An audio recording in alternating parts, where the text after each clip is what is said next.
trabalhando com o carro, então eu tive que aguardar chegar para poder vir. Tá. Irmãos, hoje nós vamos estudar uma profecia. Estudaremos essa profecia, não estudando o sentido da profecia, porque isso vocês vão ouvir em algum culto algum dia. E alguns já ouviram várias vezes essa mesma profecia. O que nós vamos fazer, como é um estudo bíblico, o que nós vamos fazer hoje é fazer um exercício de como ler profecias messiânicas e de que jeito ela implica na minha vida. Saber que Isaías disse que um dia um menino ia nascer e um filho se nos daria, o seu nome é tal, tal, tal, tal, tal, nós já sabemos. E isso se cumpriu em Jesus, não é verdade? Mas e daí? Serve para quê? Então nós vamos tentar exercitar nos textos proféticos, messiânicos, mas isso serve em geral para quase todos os textos bíblicos, quase todos os textos proféticos. É verdade que os textos proféticos messiânicos têm uma particularidade. Eles falam de Jesus. Então nós vamos ver como que essa particularidade nos ajuda hoje.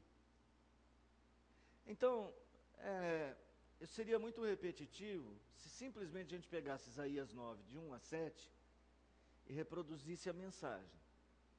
Nós vamos fazer isso estudando, e vendo de que jeito a gente pode achar mensagens naqueles textos. É mais ou menos como a gente já fez com os Salmos, tentando estudar a estrutura do Salmo, a estrutura do texto, agora saindo de um texto poético, indo para um texto histórico, profético. Para você ler a sua Bíblia na sua casa, o objetivo é esse. Você chegar na sua casa e ler um texto sobre Jesus no Velho Testamento e aprender a lidar com esse texto. Hoje eu estava ouvindo uma mensagem do reverendo Augustus Nicodemos sobre pregação expositiva. E ele falando assim que a gente tem que bater no texto, o jeitão dele, né?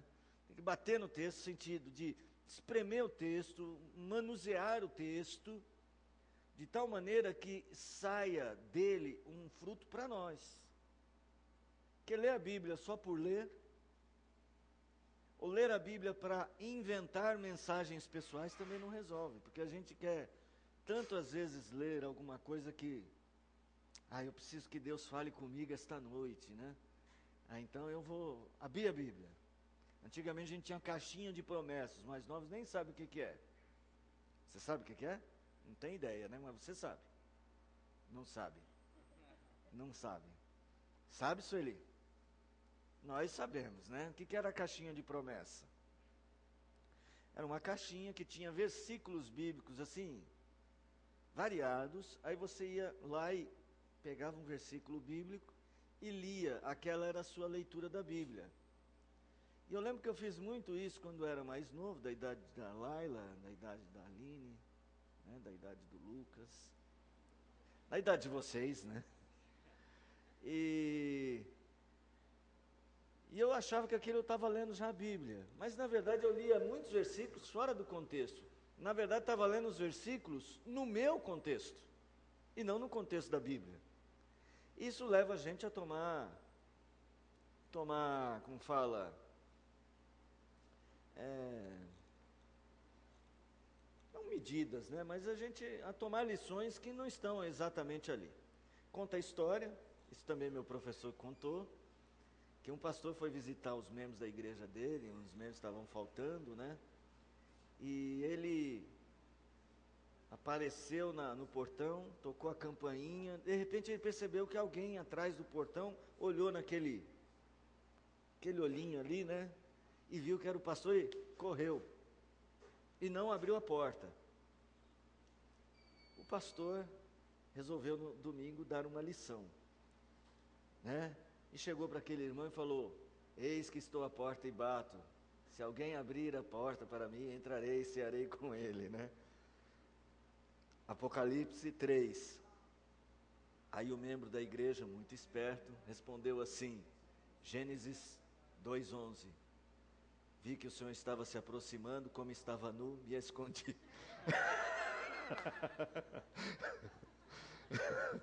Essa vara é um jeito de você perceber como textos bíblicos não podem ser usados de qualquer jeito. É isso que nós queremos que vocês não façam, a gente estudando isso a partir do contexto, tá bom? Deus abençoe. Vamos orar, pedir a Deus que abençoe nosso estudo essa noite? Nosso irmão diácono Daniel pode fazer essa oração?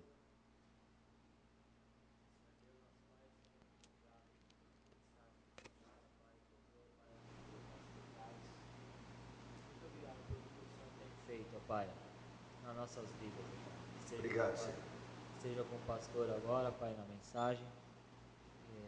No nome santo que eu oro e agradeço. Amém. Pai. Amém, Senhor. Vamos ler uma passagem bíblica sobre Jesus. Abra lá em Isaías capítulo 7. Isaías capítulo 7.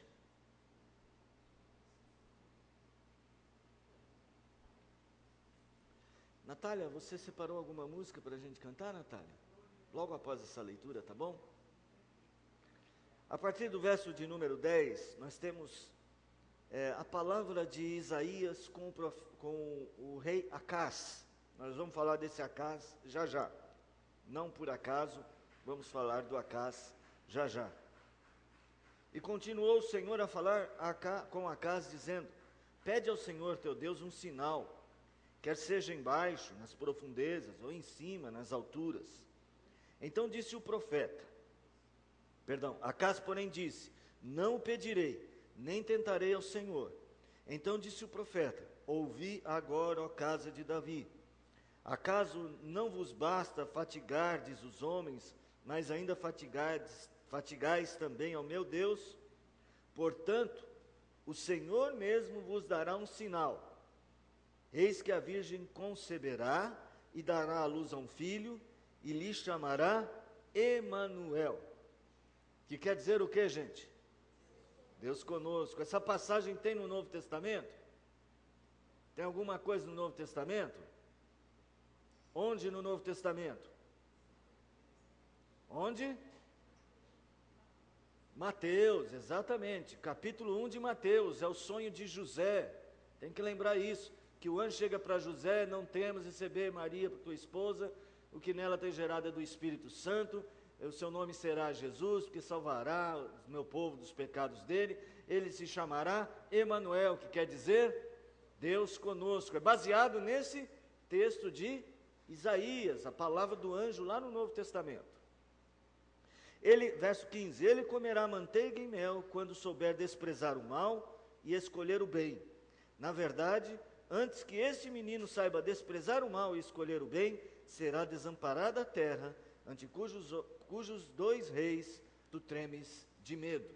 Nós veremos também quais são esses dois reis que Acás, rei de Judá, tremia de medo. Este menino, fala de quem? Esse menino, nascerá o sinal, a virgem conceberá. Fala de Jesus, profeticamente. Mas era uma profecia que também se cumpriria nos dias do rei Acás. Uma moça jovem, porque a palavra virgem, betulá, no hebraico, não indica apenas a virgem nos termos que a gente conhece, virgem, moça que não tenha intimidade com o homem. Virgem aqui também é uma mulher muito jovem, ela conceberia e daria à luz a um filho. E antes que a criança soubesse escolher entre o mal e o bem, os dois reis que Acás temia seriam destruídos. Então veja, a mensagem profética, ela tem um cumprimento lá no passado, ela tem um cumprimento posterior em Jesus, e algumas profecias também se cumprem na nossa vida. As profecias bíblicas têm um propósito muito especial com a nossa vida, esse é o tema do nosso estudo hoje. Vamos louvar o Senhor? A palavra é vocês que vão dirigir.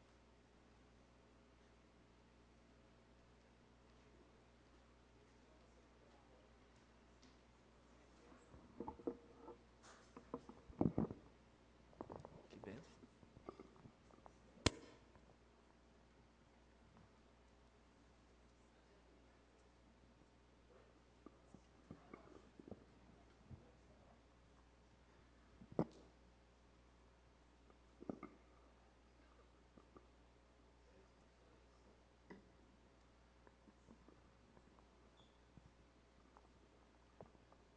pé e louvar o nosso Deus? É maravilhoso poder estar mais uma vez na casa do Senhor, aprendendo a respeito dele, né? Então vamos hoje dizer, hoje o hino é... o nascimento também fala, né? Diga para os temerosos, não há nada a temer, poderoso é o teu Senhor quando chama o teu nome. Feliz a nação que crê no nome do Senhor Jesus e entende do nascimento dele, não é verdade? Vamos louvar o Senhor.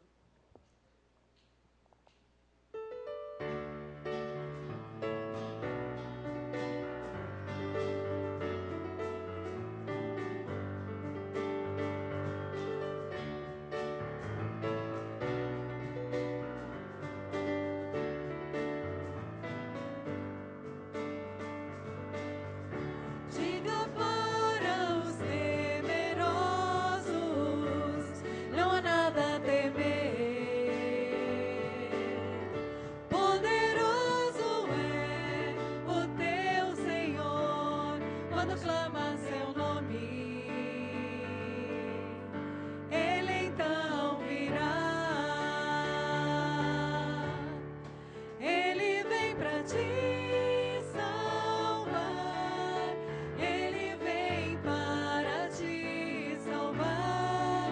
Diga ao cansado, o teu Senhor virá. Ele vem para te salvar. Ele vem pra te salvar. Ele vem para te salvar. Contempla o Senhor e te levantarás. Ele vem para te salvar.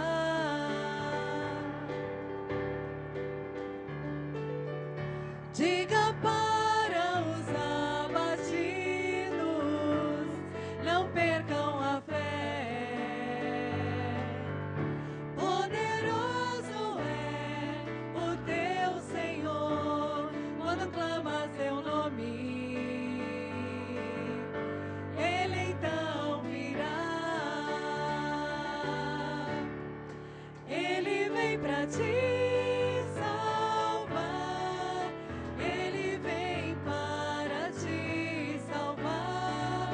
Diga ao cansado, o teu Senhor virá. Ele vem para te salvar. Ele vem pra te salvar. Ele vem para te salvar. Contempla o Senhor e te levantarás. Ele vem para te salvar. Ele é o teu refúgio em meio às lutas, um escudo na tempestade, uma torre na tristeza, fortaleza em meio à batalha. Ele vem pra te salvar. Ele vem para te salvar. Diga ao cansado, o teu Senhor virá. Ele vem para te salvar. Ele vem pra te salvar. Ele vem para te salvar. Contempla o Senhor e te levantarás. Ele vem para te salvar. Contempla o Senhor e te levantarás. Ele vem para te salvar.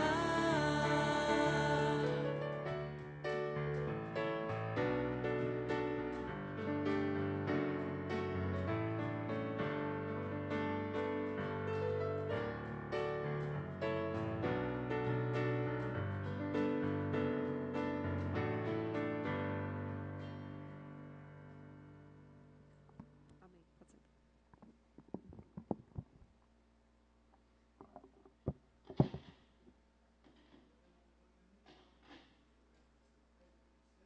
Obrigado, meninas. A gente canta no final mais uma vez, pode ser? Bom, vamos lá para Isaías capítulo 9. O texto é conhecido, lemos no domingo à noite. sei se estão lembrados, né, ao longo da liturgia, nós lemos esse texto, e ele é uma das passagens messiânicas mais conhecidas. Alguém sabe o que significa a expressão passagem messiânica? O que é uma passagem messiânica? Isso, que fazem referência à vinda do Messias. O Velho Testamento tem muitas passagens com essa característica, chamado texto messiânico, texto que fala diretamente de Jesus. De uma certa maneira, toda a Bíblia aponta para Jesus. Nós temos que tentar entender que a Bíblia, tanto o Velho quanto o Novo Testamento apontam para Jesus. Mas há aqueles textos assim que são muito diretos. Então, a esses textos nós vamos chamar de passagens messiânicas. Como nós temos salmos messiânicos. Alguém conhece pelo menos um salmo messiânico? Um, pelo menos?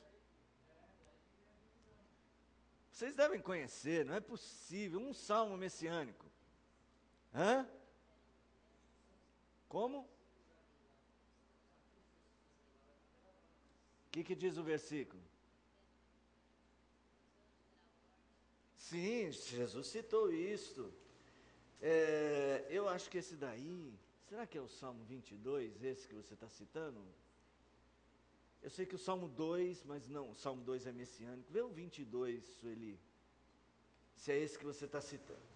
O Salmo 2 é um salmo messiânico. Esse é fácil de ler e entender, né? O seu ungido, beije o filho para que o pai não se ire. Fácil, né? O Salmo 110 também é messiânico. Quer achar aí Salmo 110? Viu aí, Sueli, se é esse que você está pensando? Não. 110. Pode ler.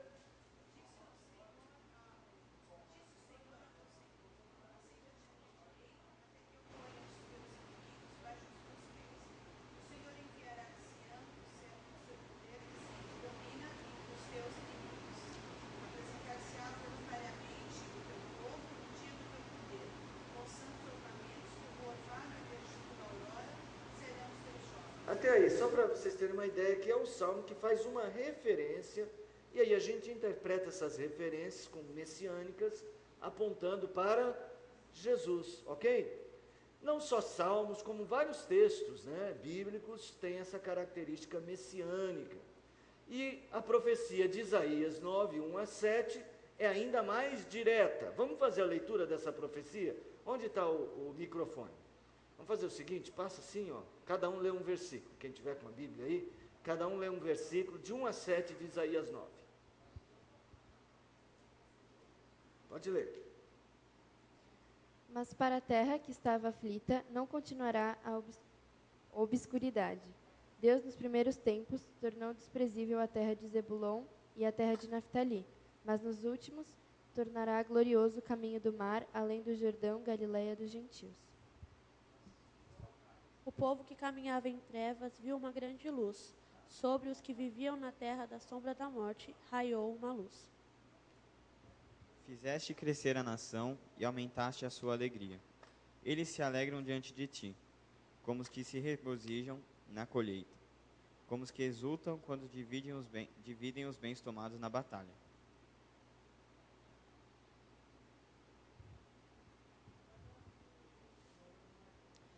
Porque tu quebraste o jugo que pesava sobre eles, a vara que lhes feria os ombros e o cetro do seu opressor, como no dia dos midianitas. Porque toda a bota com que anda o guerreiro no tumulto da batalha, e toda a veste revolvida em sangue serão queimadas, servirão de pasto ao fogo. Porque o menino nos nasceu, e um filho se nos deu. O governo está sobre os seus ombros, e o seu nome será Maravilhoso Conselheiro, Deus Forte, Pai da Eternidade, Príncipe da Paz.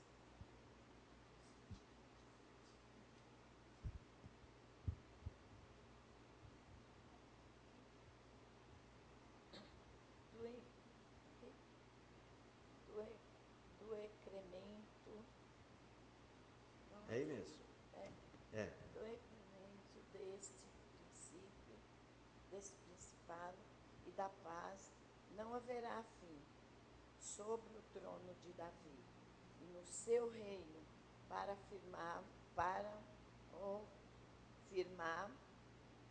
fortificar em joio e em justiça desde Em agora. joio, não, em juízo, né? E em juízo desde agora para sempre. O zelo do Senhor dos exércitos fará isso. Isso. Essa é a passagem que nós temos diante de nós. Ela é claramente messiânica, né? Ela foi usada no Novo Testamento para deixar clara a sua função de apresentar antecipadamente uma mudança, um agente messiânico que viria estabelecer um novo governo, um governo distinto dos homens, um governo de paz, um governo de justiça, de juízo. Primeira coisa que a gente faz quando está estudando um texto como esse é tentar entender o próprio texto, né? Esquece que ele é messiânico, mas não esquece totalmente, esquece só um pouco. Vamos olhar o texto em si, como é que esse texto está estruturado, igual a gente fazia com o Salmo. Vamos tentar, só que não é mais um livro poético, né? Não tem aquelas letrinhas maiúsculas para dar dica, não era uma poesia, mas o texto tem um tema. Olhando assim de forma geral, que tema vocês dariam para esse texto? O que vocês diriam desse texto? Por cima, pastor, eu diria que esse texto fala disto. O que vocês diriam? Que tema dariam? Em uma palavra, o que vocês falam? Isso aqui me lembra o quê? Esperança, uma boa palavra. Me lembra esperança. O que mais? Fala alto que eu não estou ouvindo, hein? Tem esse negócio ligado, eu não estou ouvindo direito vocês. Esperança, o que mais? Fé. Justiça. Oi? Libertação.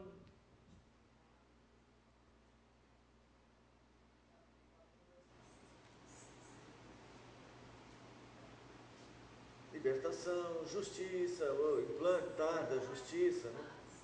Paz, né? Que estão juntas essas duas aí no texto, né? Acho que é importante a gente tentar, vamos tentar encontrar aí sobre o que esse texto está falando. Esse texto começa com uma descrição da situação daquele povo, né? Os 2 primeiros versículos fazem uma abordagem assim, de que jeito que estava aquele povo e o que Deus vai fazer com ele, não é isso? De que jeito que estava? Estava bom ou estava ruim? Estava ruim. E o que Deus ia fazer era bom ou ia piorar mais? O que Deus está dizendo que vai fazer? Para a terra que estava aflita, o que ele ia fazer? Guiá-los pelo caminho da luz, não é isso? Você então vai ver um contraste. Eu estou sugerindo essas 2 palavras de contraste. O texto começa com uma pequena descrição do caos. O caos que estava acontecendo naquela terra era exploração dos pobres. Olha só, capítulo 10, verso 1. Alguém lê aí para a gente. 10, 1. 10, 1 e 2. Eldo, você que é um cidadão altamente politizado, sabe tudo de política, ama a política, vai me dizer o seguinte: se existe alguma aparência do que acontecia naquela época com os dias de hoje. Lê aí, Eldo. Nenhuma, imagina. É dos que decretam leis injustas, dos que escrevem leis de opressão, para negar injustiça aos pobres, para arrebatarem o direito aos aflitos do meu povo, a fim de despojarem as viúvas e roubarem os órfãos. E aí, Eldo? Eu não sei de nada. Aqui caberia uma faixa assim, fecha o Congresso, né? Meus irmãos, o contexto daquela gente era um contexto de exploração, de pecado. Então assim, era o caos. Já nós vamos falar um pouco do contexto. Mas o que o Senhor está planejando é fazer o que com esse caos? Gerar o quê? O caos, ele é um contraste com o quê? Ordem. Paz. Paz faz parte da ordem. E aqui tem a ver com governo.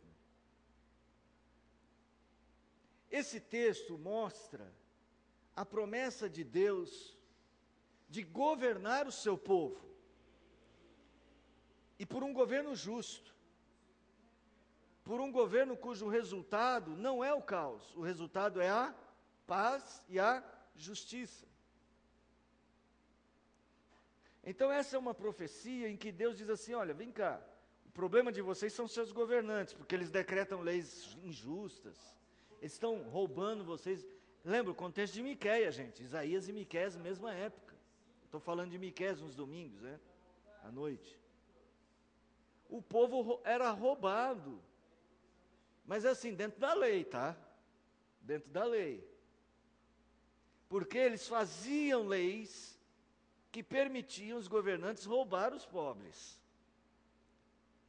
E Dona Hilda, as viúvas também não tinham chance lá, hein? Viúva e órfão eram desprezados. O Eldo disse que não sabe, eu não sei também.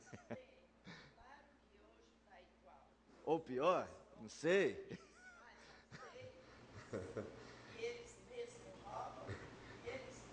Não, mas isso é igualzinho aqui.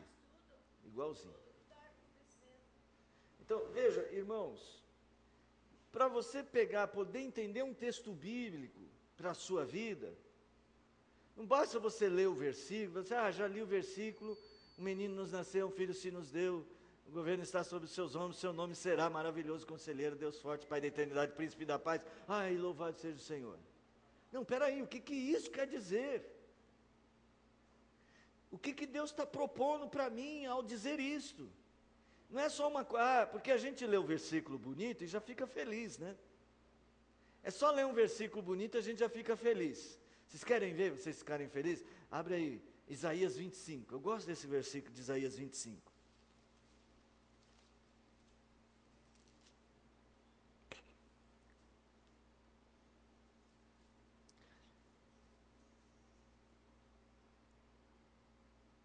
Não, 26, verso 4. 26, verso 4. Mais bonito ainda. Vai lá, quem achou pode ler. Confiai sempre no Senhor, porque o Senhor Deus é uma rocha eterna. Ai, que coisa boa de ouvir de Deus. 41:10. Outra pessoa lê aí 41:10.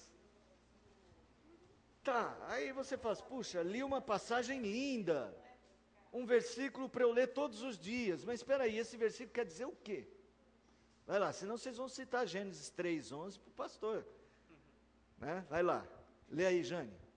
Não temas, porque eu sou contigo, não te assombres, porque eu sou o teu Deus, eu te fortaleço e te ajudo e te sustento com a minha destra fiel. Então, aí a gente fala, Silvia. Eu também gosto de Jeremias 17:7. Você quer ler para a gente se lembrar? Silvia, está tão baixinho. Tem jeito de parar o barulho desse negócio? Vocês vão ficar com calor se parar? Jeremias 17. Não tem jeito de abaixar o volume desse barulho? Fala de novo, Silvia. Bendito é o homem que confia no Senhor e cuja esperança é o Senhor. É o Senhor, é isso mesmo. Bom, enfim, ótimo a gente ler versículos bíblicos bonitos. Mas o que ele significa? Primeira coisa que você tem que fazer é entender o texto. Por exemplo, lá voltando para Isaías 9, você tem os versos 1 e 2 falando da situação, descrevendo a situação e já dando uma dica do que Deus vai fazer. E você tem o verso 7 é maravilhoso, porque diz, aí você faz um contraste entre o caos e a ordem,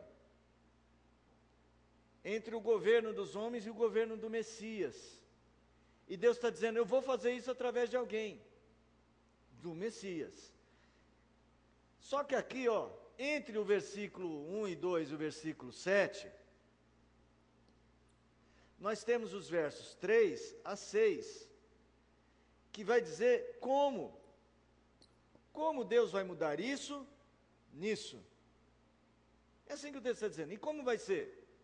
Ele vai destruir os inimigos, ele vai mostrar a força dele, mas principalmente no verso de número 6, ele vai dizer: eu farei isso através de um agente de Deus, o Messias. Eu estou falando um agente de Deus porque lá no início, não sabem que é Jesus. No tempo de Isaías, eles não têm a menor ideia, eles estão tentando descobrir quem é.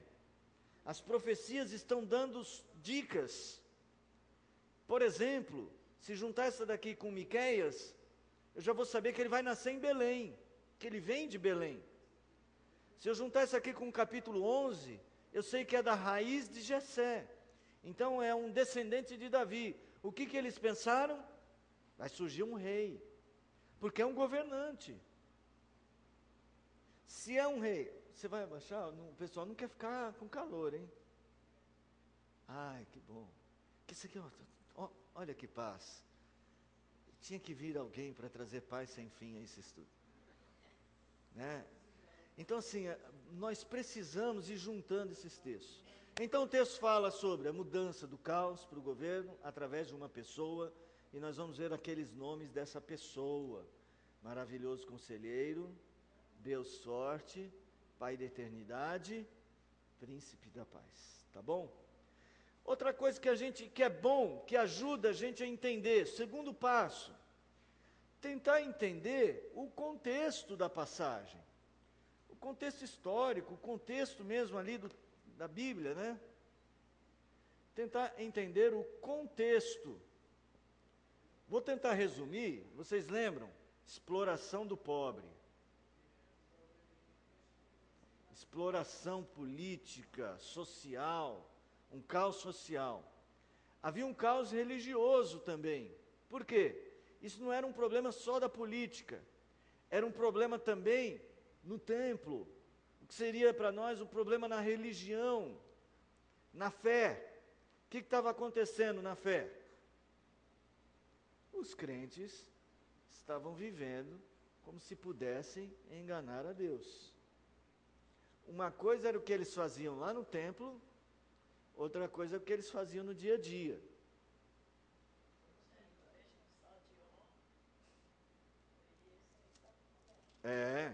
Olha só, Isaías capítulo 1, verso 10 e 11, só para introduzir o assunto. Havia uma exploração social, política, havia um descaso com Deus. Quem achou pode ler. Isaías 1, 10 e 11.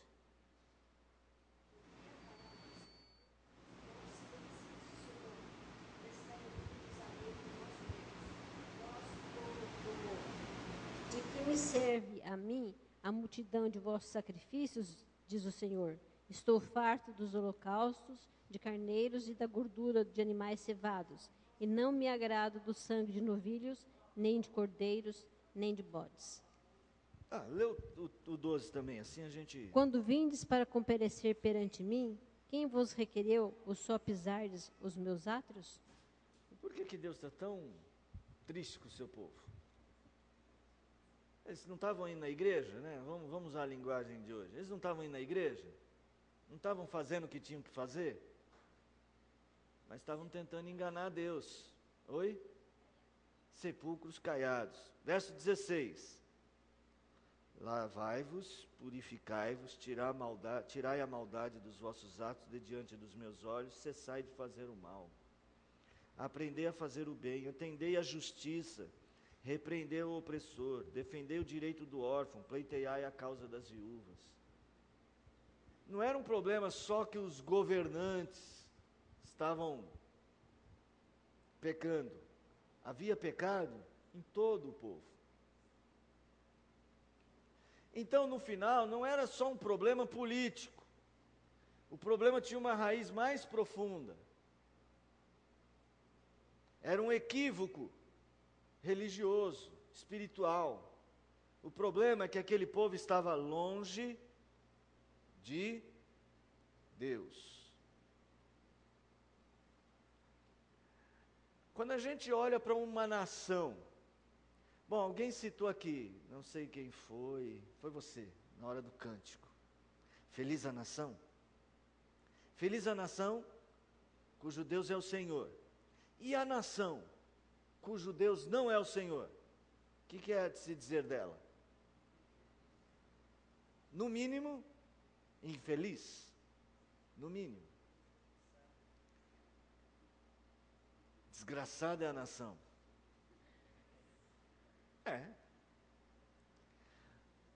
Quando a gente olha para o nosso mundo hoje, nós podemos dizer o que sobre as nações?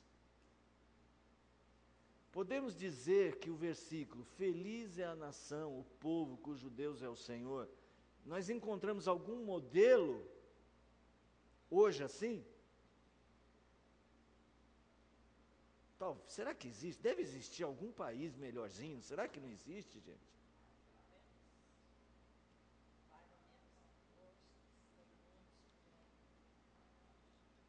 Que paga menos imposto tem. Mas que tem tantos outros males, né? Um outro lado ruim. Não, e assim, né? Por exemplo, vou tomar exemplo lá da Holanda, um país tão bom socialmente, mas com tanta podridão, né? Drogas, sexo na rua, né? Pode-se dizer.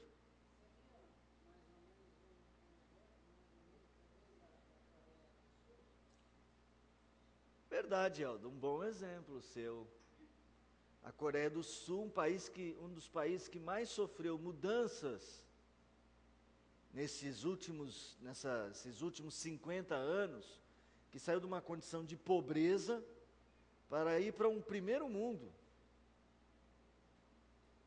E isso graças a uma mudança num contexto religioso.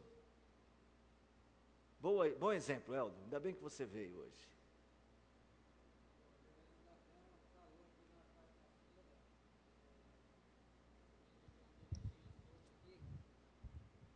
Ele estava citando o exemplo da Coreia, que o pastor,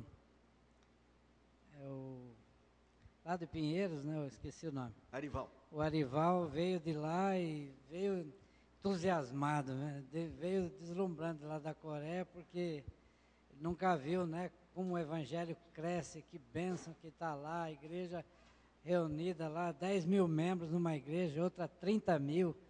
E o povo levanta 4 horas da manhã para ir orar e vai mesmo, diz que 2, 3 mil pessoas no morro orando às 4 da manhã, todo dia. Hoje em dia. Não, é de hoje.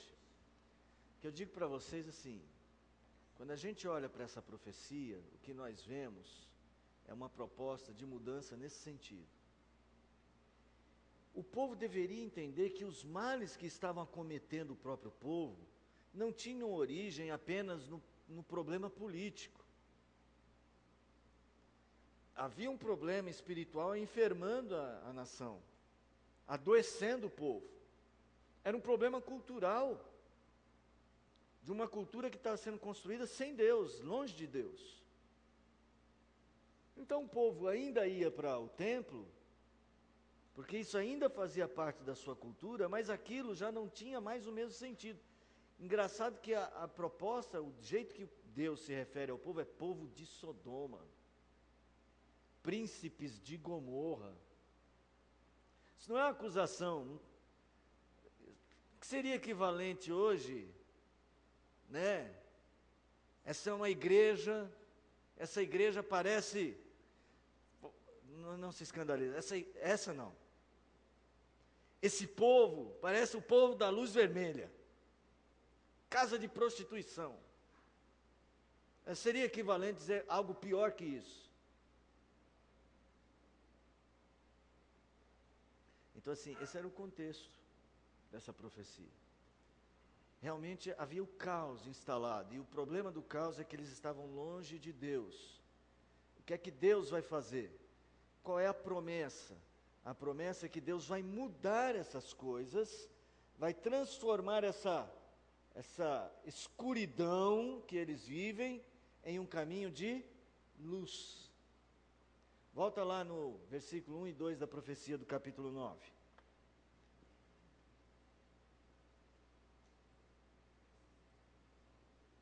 1 e 2, o que diz?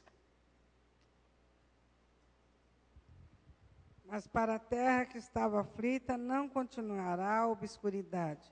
Deus nos primeiros tempos tornou desprezível a terra de Zebulon e a terra de Naftali, mas nos últimos tornará glorioso o caminho do mar, além do Jordão, Galiléia dos gentios.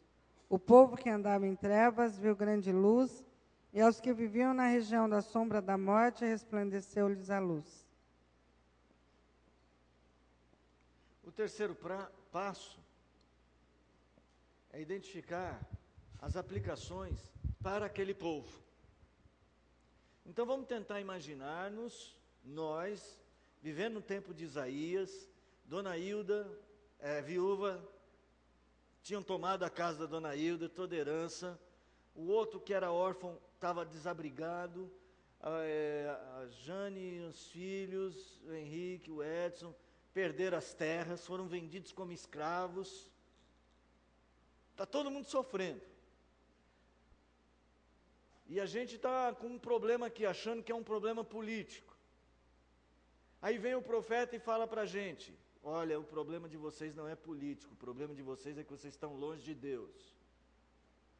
Esse é o problema dos seus reis, é o problema dos seus sacerdotes, é um problema dos seus profetas e é um problema do povo. Deus vai trazer uma mudança. Deus vai trazer um governante que leve vocês de volta ao shalom, à paz, à presença de Deus. Quais são as aplicações para essa época? Se você está ouvindo essa mensagem, o que você deveria pensar e sentir naquela época? Vamos lá. Estão exercitando comigo, é como se a gente estivesse preparando um sermão. O que vocês deveriam sentir? O que será que Deus esperava que na mente do povo eles pensassem a respeito desta mensagem, desta promessa? Eles deveriam ter esperança, então, mesmo com tudo perdido, aparentemente tudo perdido, eles deveriam renovar a esperança. Os profetas recorreram muito a mensagens que renovavam a esperança, não é? Muitas mensagens dos profetas tinham isso. O que mais? Esperança precisa de algo mais. Só esperança parece pouco. Sim. Se eles estavam estruturando a sua vida sem Deus, eu acho que tem que ter uma mudança aí de... Vou pôr aqui quebrantamento. Um quebrantamento, uma mudança, é verdade. O que mais? O que mais?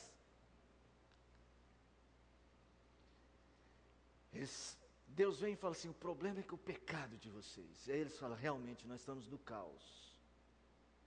Vamos esperar em Deus. Mas eles precisam de alguma coisa, gente, porque isso não vai acontecer assim, ó. Precisa de mais alguma coisa, não precisa? Buscar a Deus. Vamos colocar o buscar a Deus como parte ali do quebrantamento, da mudança. Pô, Aline, palavra mágica, fé.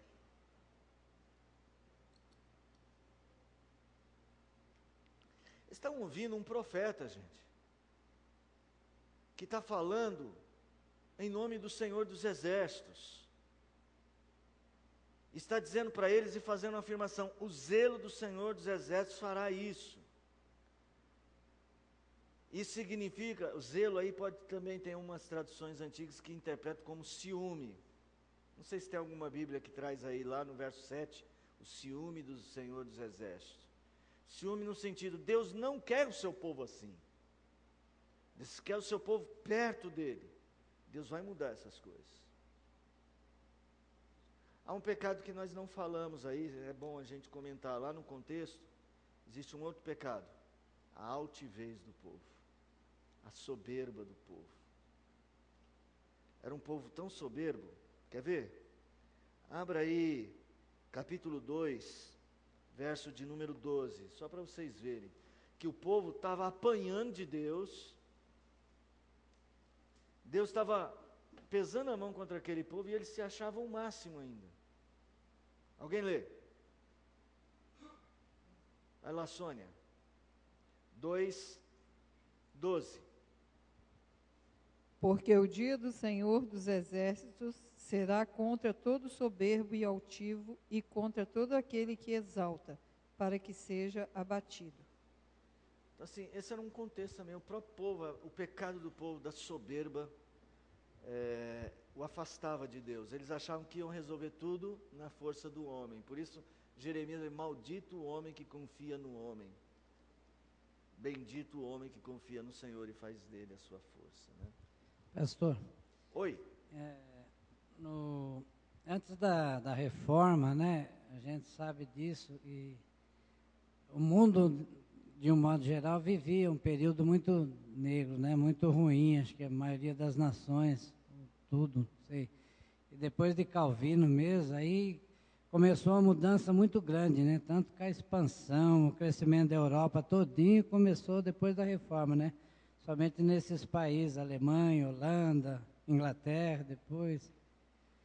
Foi verdade. Quando o evangelho houve mudança, né, na vida espiritual das pessoas, aí começou realmente Para a gente não brigar com a professora de história que está aqui, né, não vamos dizer que na Idade Média não teve nada de bom,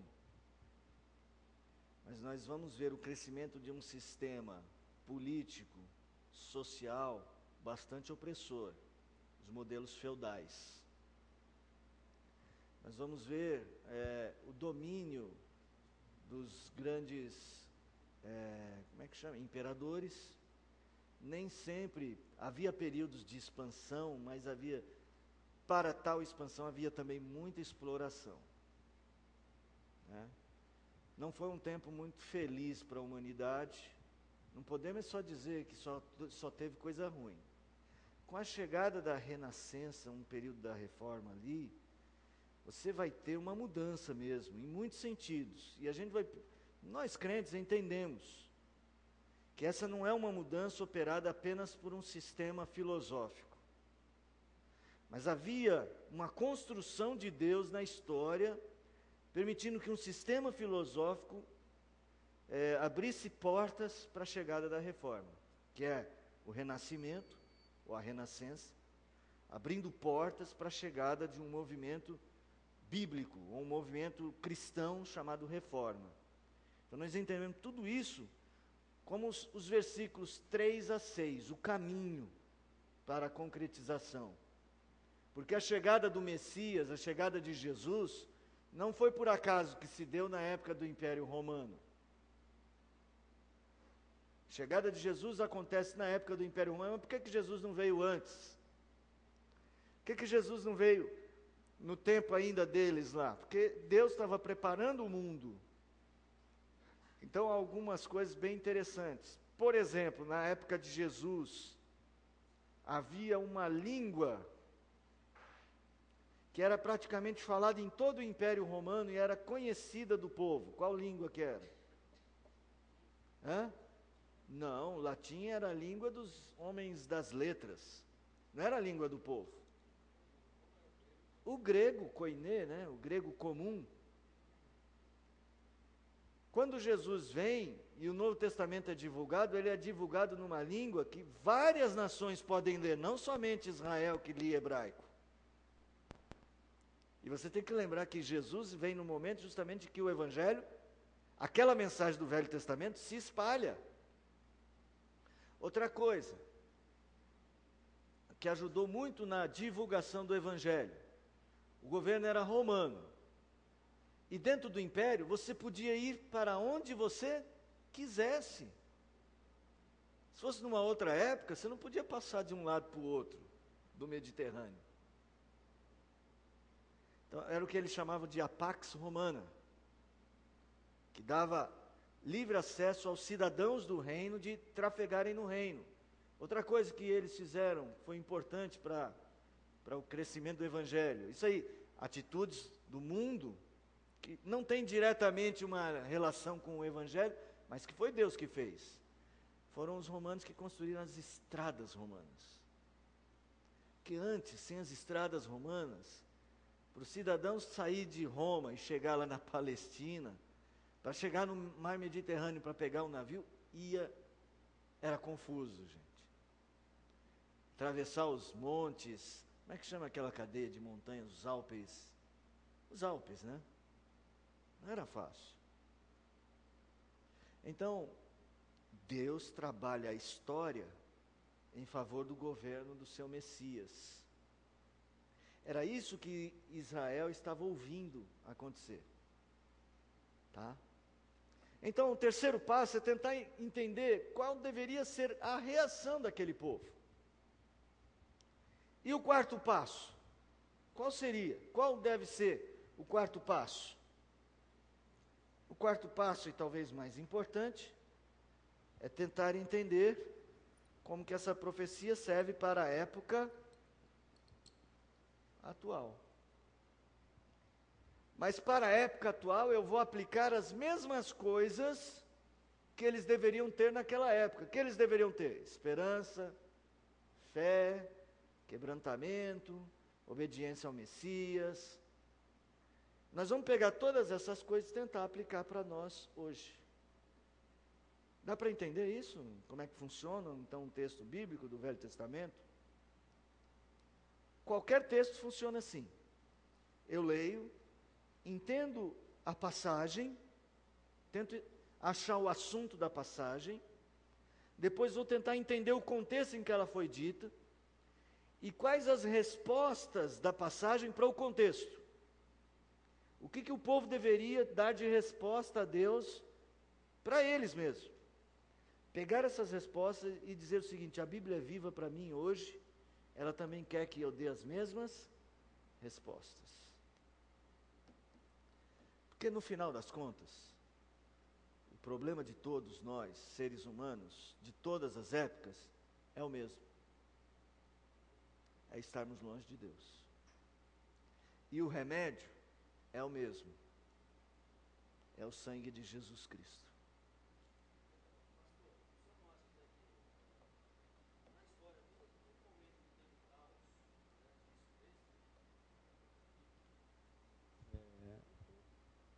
Tá ligado? Parece que houve uma mudança, mesmo que repentina, em relação a se aproximar mais de Deus. Isso na história antiga como na moderna, nos períodos de guerra, tudo. Mas que não dura muito, né? Parece que as pessoas, elas sentem o baque, se unem, se ajudam, têm amor, mas é passageiro, né? Torres Gêmeas. Então, exatamente. Vê as estatísticas das igrejas americanas em Nova York, semanas e meses depois das Torres Gêmeas. Vai ver hoje. Pois é. Então, é impressionante como as pessoas sentem essa necessidade, mas é só num momento de caos mesmo. Então, dá a impressão que esse ciclo não termina nunca, né? Pois é, mas você já leu o livro de Juízes? Já li. Não é uma repetição? Tá bom, então vamos lá, vamos agora para Oséias. Não, Amós. Vamos para o profeta Amós.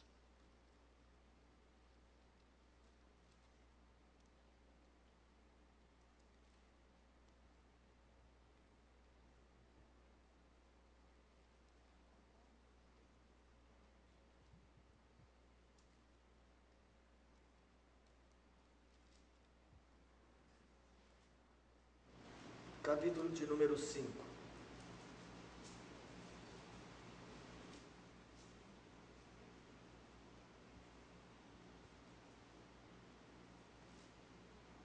Olha a proposta, verso 6. Qual é a solução para o caos? Sim. Bom, buscai só ao um minutinho, Senhor. só um minutinho. Deixa eu dar o contexto. No capítulo 4, os versos 4 em diante, vocês vão ver o caos. E o caos aqui é principalmente na religião. Eles vão até Betel, eles oferecem tudo que tinham que oferecer, mas era tudo pecaminoso, porque na verdade a vida deles estava um lixo. né? Então agora vem a solução. Vai lá. Buscai ao Senhor e vivei, para que não irrompa na casa de José, como um fogo que a consuma, e não haja em Betel quem o apague. Então é assim que Deus sempre trabalhou com o povo. Agora vamos em Oséias. Você falou uma coisa que me fez lembrar Oséias, por isso que eu citei Oséias primeiro. Oséias capítulo 5.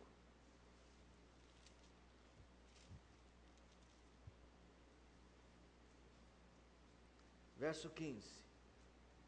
Deus está fazendo um convite para o povo, ao caos. Deus falou assim, nossa, a coisa está feia entre vocês, hein? Não tem ninguém bom aí entre vocês. Então vou fazer o seguinte, vou dar uma pequena lição em vocês. Lê aí o verso 15. Irei e voltarei para o meu lugar, até que se reconheçam culpados e busquem a minha face. Estando eles angustiados, cedo me buscarão, dizendo: vinde e tornemos para o Senhor, pronto. porque Ele... Por que Deus sempre repete isso? Porque o problema é sempre o mesmo. Quando não vigiamos, entramos em tentação. Nós estamos com a inclinação natural para o pecado. Então, quando a gente lê um texto como este, que a gente vê aquele povo e o convite de Deus para aquele povo de retornar, esse convite serve para nós hoje, sempre servirá. Então é assim que a gente transporta aquele texto para a nossa realidade. Agora, esse texto em particular, ele tem mesmo uma particularidade, ele é um texto messiânico, ele aponta para Jesus. Esse texto, ele fala de Jesus. Então, lógico, eu já disse, todos os textos da Escritura, de uma certa maneira, apontam para Jesus. Mas esse texto é mais enfático ao apontar para Jesus. Então, aquele povo não só tinha que ter fé, não só tinha que ter esperança, não só tinha que ter quebrantamento, eles tinham que olhar para o Messias. Eles tinham que trabalhar em prol da chegada desse Messias. E nisso nós somos um pouco diferente deles, porque eles olhavam para um Messias que eles não tinham ideia de como seria a chegada dele. E o nosso caso é diferente. A gente olha para o Messias, já conhecendo a história do Messias, que é Jesus, não é isso? Pergunta: se Deus tiver que cobrar esperança, fé, quebrantamento deles e de nós, de quem Deus vai cobrar mais? Por quê? Porque nós já conhecemos o Messias. Boa parte das promessas que no dia que Isaías falou, eles fizeram assim: quê? O que significa isto? Nós sabemos a resposta. Tanto é que hoje a gente já sabe, quando lê esse texto, já sabe que está falando de Jesus. A nossa responsabilidade em ouvir o Velho Testamento é muito maior que a deles lá.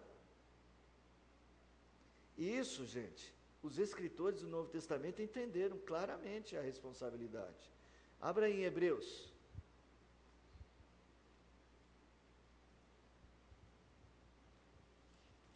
O escritor do Novo Testamento,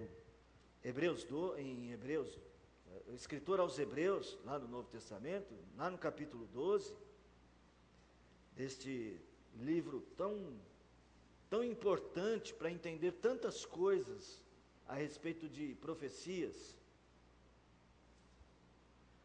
ele, a partir do verso 18, ele faz um contraste entre o Monte Sinai e o Monte Sião. Sinai é Moisés e a lei, Sião é Jesus Cristo, a crucificação, Jerusalém.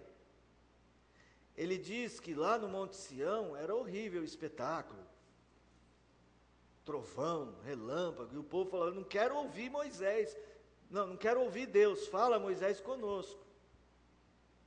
No Monte Sião não é mais Moisés quem fala, quem que fala?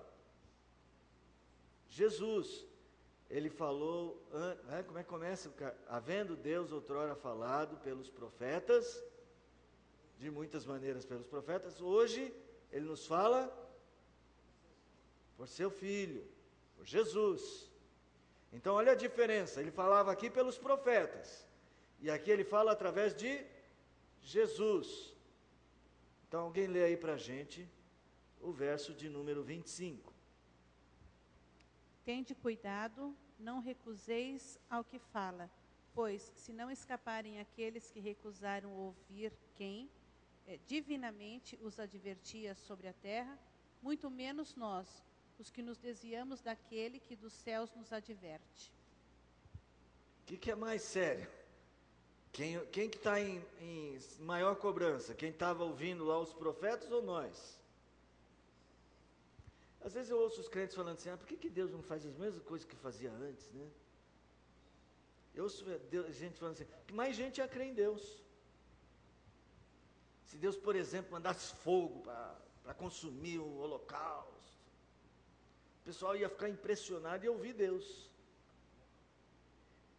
Aparentemente, essas pessoas imaginam que Deus falava mais claramente lá. Ao contrário, lá era tudo em sombra, gente. Ele fala claramente, hoje, o sangue de Jesus fala hoje. Jesus Cristo contou uma parábola sobre o mendigo Lázaro e o rico. Morreu o Lázaro, foi para o céu, para o seio de Abraão. Morreu o rico, foi para o inferno. E lá no inferno, o rico, estou num lugar péssimo, e eu não queria estar aqui. Pai Abraão, fala para o Lázaro molhar a ponta do dedo dele, porque aqui eu não estou aguentando. Não tem conversa, os que estão aqui não passam para lá, os de lá não passam para cá, sem chance para você, rico. Então pede para um anjo, ir lá na terra avisar os meus irmãos. Já que não deu para eu resolver o meu problema, vou tentar resolver o problema dos meus irmãos. E lá Jesus fala assim, eles têm os pregadores lá, eles têm os profetas. Leiam a lei e os profetas. A cobrança, ou a exigência para a nossa época, nós que ouvimos a palavra do Evangelho, é muito maior. É muito mais pesado o pecado dos que rejeitam viver perto de Deus hoje, do que naquele tempo, que é o povo de Deus. Quando chegar na redenção final, eu ia falar uma coisa, mas isso aqui é ficção. Os anjos vão falar, gente, eu não sei como é que vocês aguentaram, hein? Porque viver na época de vocês é bem difícil. Ou então eles vão falar, só por graça mesmo, hein, gente? Porque por vocês mesmo a coisa estava feia, hein? Então, aquela passagem, para nós, ela tem agora, então, um sentido maior a partir de Jesus.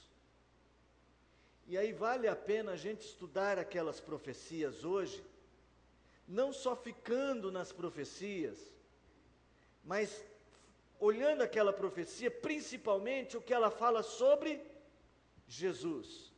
E aí a nossa fé, a nossa esperança, aquele quebrantamento, ele não é exatamente como a fé, a esperança, o quebrantamento daquele povo. É uma fé, esperança e quebrantamento baseados na pessoa de Jesus. Certo? Então você volta para a profecia e fala, deixa eu ver esse texto messiânico, o que ele fala diretamente sobre Jesus. Veja, entenda, a pessoa que está ouvindo aquela profecia nos dias de Isaías, está ouvindo assim, o menino nos nasceu, filho se nos deu, seu nome será, e eles não entenderam nada. Como assim? Como é que faria? Como é que o surdo faz? Alguma coisa assim, né? Ninguém sabe, não tem interpretação aqui, né? Vamos fazer nós aqui. Entendi. isso aí. Entendi. Oh, poxa, entendi. Né? Eles chegaram para Isaías. Entendi, Isaías. Como assim? Havia sentido para eles, sim. Não, eles entenderam o que Isaías estava dizendo. Mas a limitação deles para entender era muito grande. Para eles fazia muito mais sentido dizer assim, quer dizer que nós vamos ter um rei que vai mudar toda essa situação. Nós vamos ter um rei de verdade, um rei temente a Deus, que vai governar e nos trazer paz para o reino. Nós entendemos as coisas num patamar superior, não é verdade? Que a gente já sabe que esse rei não era um homem qualquer. Nós sabemos que esse rei é descendente de Davi, mas não era nascido ali um dos filhos de Acás, aquela virgem que ia conceber lá. Não, nós sabemos coisas superiores sobre este rei. Então, nós temos que ler agora, é um passo messiânico. Nós temos que entender tudo que se aplica àquela época, mas nós temos que entender isso trazendo este texto para o significado dado na pessoa e obra de Jesus. Então a gente tem que agora ir lá naquele texto de novo, mesmo já tendo entendido a passagem inicialmente, o que significava para eles, tentar ver o que eles entendiam, o que eles ouviram a respeito de Jesus, e agora pegar o entendimento que nós temos de Jesus para aquela passagem. Nós vamos fazer esse exercício apenas no versículo 6. Um menino nos nasceu, um filho se nos deu, e o seu nome será, de cor, sem ler, Maravilhoso Conselheiro, Deus Forte, Pai da Eternidade, Príncipe da Paz. Quantos nomes tem aí então Messias? 4 nomes, duplos, né? 4 nomes duplos.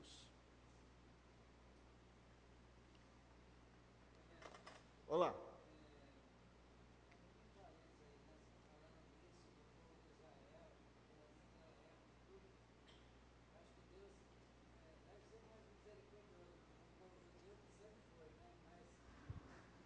A gente vê que eles tinham razão, eu já tinha pensado nisso antes, né? De eles não aceitarem Jesus, porque a promessa era da vinda de um rei, né? E eles esperavam realmente, né? O povo estava sofrendo, estava passando por todos aqueles problemas, esperavam que viesse um rei realmente que fosse guerrear, lutar por eles, né? Vencer batalhas e tudo. Aí vem um menininho lá na manjedoura, né? O povo, não, né? que eles nem sabiam. Na verdade, quando eles são apresentados a Jesus, Jesus diz que é o rei dos judeus para eles. Você lembra? Eles não viram a manjedoura, eles nem souberam dessa história. Eles vieram saber essa história que alguém contou depois. Para eles, Jesus era um desprezível morador da Galileia, um carpinteiro. Um carpinteiro que veio da Galileia. Por isso que eles falavam, pode alguma coisa boa vir da Galileia? A manjedoura é uma história que nós conhecemos por causa dos apóstolos que nos contaram a história. Mas assim, quando Jesus aparece, desponta no cenário como um mestre, que está confrontando os sacerdotes, as autoridades, tal, ali dos judeus, eles o desprezam por ser ele da Galileia. Não é interessante? Tornou desprezível o caminho de Zebulon, a terra de Naftali, Galileia dos gentios, né? Mesmo no tempo de Jesus, a Galileia era um lugar. Eles diziam assim, é nós, da Galileia, sou da Galileia, ZG, sou da Galileia, Zé Lileia, sou lá da Zé Lileia, né? Então assim, naquele tempo Jesus era da Zé Lileia, não tinha valor nenhum. Se queremos eleger alguém, E eles erraram na mesma coisa que Israel errou, lá atrás. Eles queriam um Messias que viesse na força do homem. Por isso eles esperavam mesmo um guerreiro, um rei, na força do homem. E Jesus não veio na força do homem. Tudo que poderia indicar a força humana, Jesus abriu mão, né? Por exemplo, até da beleza física. Fosse Jesus assim, Jesus Nequini, bonitão, né? Fosse fortão, um Saul, ou ele fosse, né, nascido em Jerusalém, de uma das famílias mais ricas, descendentes de Davi, devia ter uns ricos lá. Não, ele não usou nada disso. Aliás, então aí quando ele reuniu as pessoas ao seu redor, foi, já que eu não sou forte, eu não sou bonito, eu não sou nascido em berço de ouro, pelo menos vou me associar a gente boa, né? Então ele começa a fazer alianças com os melhores partidos, né? Faz aliança com, deixa eu ver quem é que está bem nas pesquisas, aliança com esse, ganha tempo de televisão com aquele, né? Não, Jesus foi atrás, os pescadores, os publicanos. Se queria arrumar um cara, se queria ser mal falado, achasse um publicano e ficasse amigo dele. Por exemplo, imaginar assim, num dia do jogo de futebol, você fala assim, o juiz que está pitando o jogo é meu amigo. Lá, você está lá no meio da torcida do Corinthians, né? E o juiz está pitando o jogo, você fala assim, meu amigo juiz. Pronto. Era ser amigo de um publicano naquela época. Tá? E Jesus fez isso. Né? Jesus não foi na força do homem, foi na força de Deus. Maravilhoso conselheiro. Eu vou sugerir a vocês, quando a gente vai estudar textos assim, tem hora que a gente precisa de ajuda. Porque o que significa maravilhoso conselheiro? Que termos são esses? O que esse termo pode nos ajudar? Bom, ele andará segundo o conselho do Senhor. Conselheiro, então, não é aquele que diz coisas boas, é que ele faz um caminho reto para o pé. Segui-lo é seguir um caminho seguro, um caminho certo. A expressão maravilhoso dá um destaque sobre o fato de que ele usaria de sabedoria incomum. Diz maravilhoso conselheiro, que para nós é pequena a palavra maravilhoso, você está maravilhoso, maravilhoso. Ela não tem uma força, embora a gente diga isso é uma maravilha, é uma coisa espetacular, mas a gente usa essa palavra no dia a dia com um pouco sentido. A palavra para eles tinha ideia de algo tão incomum que deveria ser considerado algo vindo de fora da esfera humana. Maravilhoso conselheiro. Aí vai dizer assim, com o seu conselho farás maravilhas. Está com a internet, aí tem busca no celular? Tem busca pela palavra? Tem aí? Acha aí, com o seu conselho fará maravilhas. No mesmo versículo, conselho e maravilhas. Não lembro agora onde é dito isso. Será que eu vou lembrar disso? Onde é dito isso? Não vou lembrar. Isso é tão...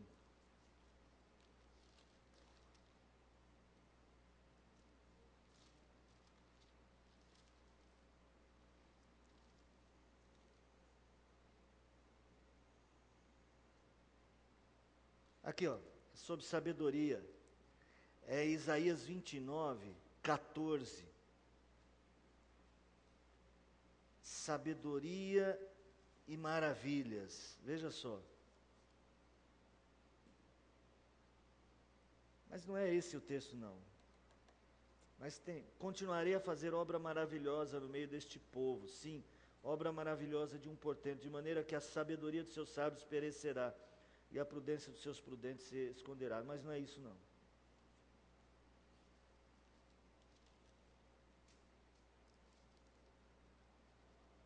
Bom, se ela achar lá, ela fala para nós, tá? Você fala, Nath? Ou Nath ou Renata? O que eu quero que você entenda por maravilhoso conselheiro é que ele será um sábio tão extraordinário, que o conselho dele, a palavra dele deve ser ouvida, mesmo que tudo pareça difícil. A ideia de Deus forte é algo também importante, porque apesar de deixar clara a humanidade dele, um menino nos nasceu, esse menino era chamado de El Gibor. Lembra dos Giborins? Nós estudamos um tempo atrás os Giborins, você lembra, né? Que eram aqueles valentes de Davi. El Gibor é o Deus valente, o Deus forte, o Deus que luta. Todo aquele governo que ele estabelecerá com sabedoria virá porque ele é Deus e ele é forte. Aquele povo ali, aqueles homens e mulheres que ouviram Isaías não tinham esse entendimento que nós temos. Que Jesus não é um homem, um ser humano comum, ele também é Deus. E o poder pelo qual ele exerce o seu governo não é um poder humano. Então, esse poder vem de Deus. Por isso, assim, nós servimos a um reino que nós temos que ter mesmo cuidado, ele governa a gente lá do céu. Pai da eternidade. Um menino nos nasceu, e o menino é pai da eternidade. E a ideia de pai aqui, ele é o Senhor, ele comanda, ele abriga, da ideia da grandeza. Irmãos, tudo isso nós devemos aplicar a nossa vida, com a nossa relação com Jesus. A nossa relação com Jesus tem a ver com o governo que ele estabelece sobre nós. O resultado desse governo é a paz. Então, quando eu leio esse texto e eu me aproximo do Natal, o meu movimento para esse texto no Natal é de dizer: eu tenho reconhecido isso através do meu modelo de fé em Jesus hoje. O jeito como eu me quebranto diante da grandeza que está exposta aqui. Deus sabe o melhor para a minha vida, eu quero lutar com Ele. Jesus me diz algo e eu quero lutar com Ele. É a melhor maneira de eu responder ou a melhor maneira é quebrantamento e submissão? Essa é uma pergunta que eu já sei a resposta, né? Eu me relaciono com este Deus forte, com esse príncipe da paz, com esse Pai da eternidade, na medida dessa grandeza descrita ali. Então, quando eu olho para esse texto, eu preciso ver a figura de Jesus e ver que essa relação, ela, do texto comigo, é mediada por Jesus. Então a minha pergunta, diferente da pergunta do israelita do tempo de Isaías, que perguntava: ai, que bom, vem um governo que vai mudar tudo. Eu já sei que o governo não é um governo terreno. Eu já sei que este é um reino espiritual, porque Jesus está no céu nos governando. Então eu não dependo dos reis terrenos, da Dilma, do Barack Obama, da Angela Merkel. Quem mais? Esqueci o nome da França que mudou. François Hollande. Eu não dependo do Maduro, do Raul, lá de Cuba. Não dependo deles. Eu, na verdade, sirvo a um reino que está acima desses reinos. E a aparente falta de paz nestes reinos terrenos, ou caos, o meu rei promete mudar a partir de mim. é isso, gente, uma profecia messiânica. Ela tem um significado muito especial para o crente dos dias de hoje, e nós devemos fazer esse transporte dela para a nossa vida. Para finalizar, que eu sei que o horário já está passado, como é que funciona na prática então? Nós vimos tudo isso. O texto tem um significado para mim, o texto fala de Jesus, e eu tenho que pegar esse significado de Jesus e do texto e unir para que eu forme um significado, para que essa mensagem chegue à minha mente completa. O que significava o texto para eles, o significado daquele texto a partir de Jesus, porque agora eu estou fazendo uma leitura da minha realidade atual. O mundo em que eu vivo. Aí com todos esses conceitos aprendidos aqui, aqui está o conteúdo, com todos esses conceitos, a minha mente vai entender a realidade atual a partir de Deus. Em outras palavras, agora eu vou aplicar todo esse conhecimento que o texto me traz, do que Deus espera de mim, e eu vou reagir à minha realidade desta forma, seguindo em obediência esse texto. Isso é estruturar tudo na palavra de Deus. Isto é ouvir a palavra de Deus e vivê-la. Então, vamos pegar um exemplo. Você está fazendo vestibular. Tem gente fazendo vestibular. Tema atual para o final do ano, né? Achei uma igreja em Marília, agora que eu lembrei. Conheci um pastor em Marília. Alguém que está fazendo vestibular me perguntou, pensei que fosse você. Quem que é de Marília? Você, né? Encontrei um pastor de Marília, vou pedir o endereço da igreja dele. Presbiteriana do Brasil. Vocês estão fazendo vestibular, por exemplo. Ou nós, que não estamos mais nessa fase de estudos, mas temos que pagar os estudos de vocês. E não está sobrando dinheiro para tudo. Todo mundo está vivendo o caos. Como é que eu reajo, biblicamente, baseado na profecia messiânica de Isaías 9, a essas realidades pontuais? O que vocês acham? Como é que eu tenho que reagir? Vamos pensar, aplicações para essas realidades aí que eu citei. Pensa uma, gente, usa a cabeça. Oi, eu sirvo a um reino que não está aqui. Cuidado para a aplicação não ser uma desculpa. Vamos fazer elas... eu sirvo um reino que não está aqui, então vestibular não importa, não preciso pagar essas dívidas nenhuma, vou viver, eu devo só para Deus. Isso.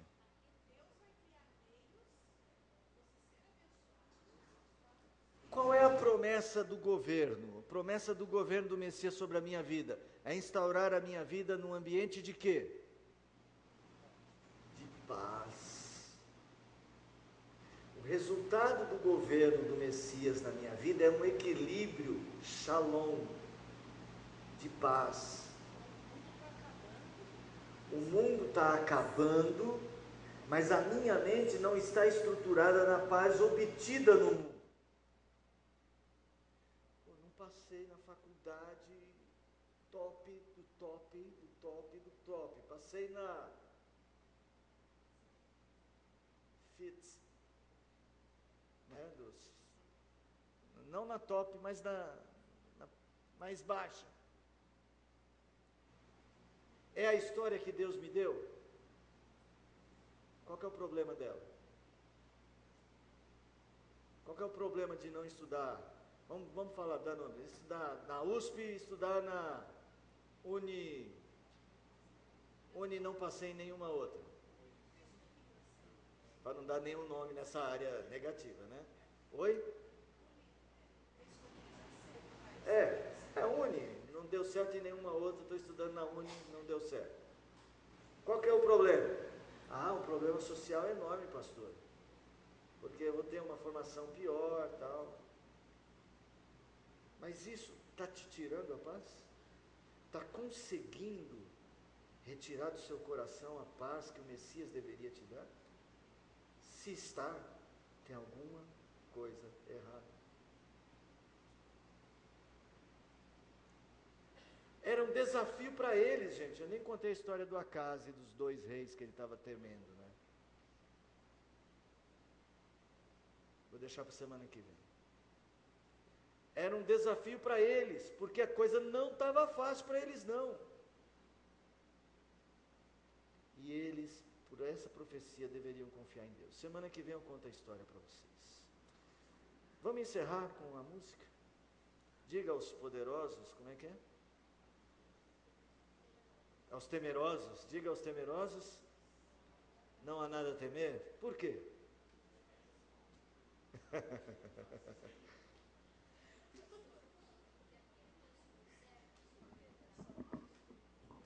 Isso mesmo.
Jesus,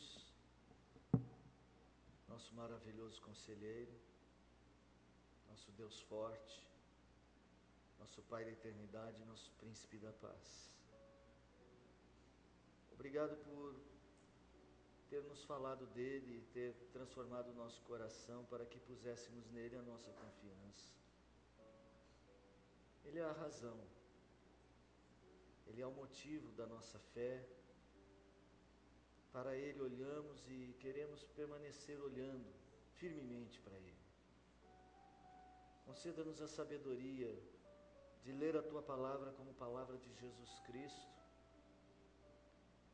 e de vê-lo expresso em cada página da Sagrada Escritura. Esses dias de Natal, Senhor, conceda-nos o espírito quebrantado, a esperança renovada e a fé firme no fundamento. Abençoa a tua igreja, esses irmãos aqui. Oramos por aqueles que precisam, ó Deus, nessa hora do conforto e do consolo do Senhor. Lembramos da família do irmão Elias, a Esther, que está passando por cirurgia amanhã. Te louvamos pela vida da Márcia, que passou por cirurgia hoje. Clamamos pela sua saúde, a sua recuperação. Pedimos pelo pastor Ariovaldo e toda a sua família, o Edson, Senhor. Pelos irmãos e irmãs que sofrem, que pensam, ó Deus eterno, na tristeza que estão passando e que perderam o foco. Renova a esperança, como renovaste nos dias de Isaías, a esperança do teu povo. Onde há caos, traga paz.